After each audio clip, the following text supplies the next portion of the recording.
कि आप जानते हैं कि उत्तर प्रदेश के बाबा, हम उनसे पूछना चाहते हैं 2024 में पुलिस कांस्टेबल का इम्तिहान हुआ, पेपर लीक कैसे हो गया बाबा? पेपर लीक हो गया। और पेपर लीक कहां से हुआ? गुजरात के प्रिंटिंग प्रेस से हुआ।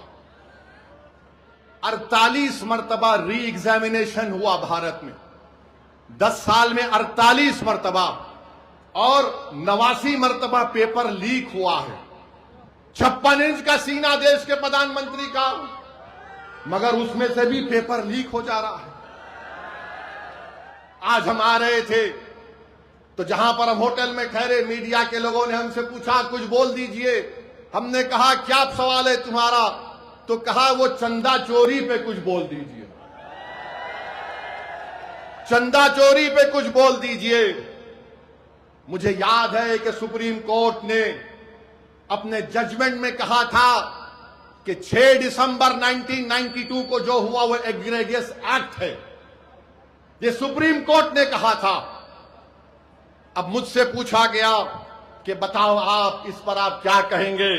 तो मैंने इतना ही कहा, अगर ट्रस्ट में गलती हो गई, उस ट्रस्ट में एक मुसलमान को तुम मेंबर बना लेते और बाद में जब यह घोटाला सामने आया तुम उस मुसलमान को ले जाकर एनकाउंटर कर देते, बुलडोजर से उसका घर तोड़ देते, केस क्लोज्ड। चंपक तो मजे में है, चंपक अभी पूरे चंपक मजे में है। आप बताइए क्या हो रहा है, क्या हो रहा है बताइए आप। मेरे अजीज दोस्तों और बुजुर्गों, हम आपसे अपील कर रहे हैं कि मुत्तहदा तौर पर अपने वोट का इस्तेमाल आपको करना है, बीजेपी को रोकना है। आओ हाथ मिलाओ, हम तैयार हैं।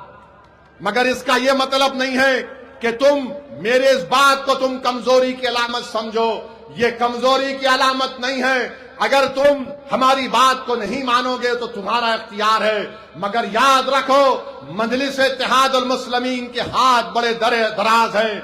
ये हाथ जो आज तुम्हारी तरफ दोस्ती के लिए बढ़ रहे हैं, कल तुम्हारे गिरबान के तार खेलेंगे तो तुम रोना नहीं, तुम रोना नहीं। और याद रखो इंशाअल्लाह ताला उत्तर प्रदेश के आने वाले विधानसभा में आप और हम मिलकर इंशाअल्लाह ताला पूरा गेम बदल देंगे। इंशाअल्लाह ताला पूरा गेम बदलेंगे।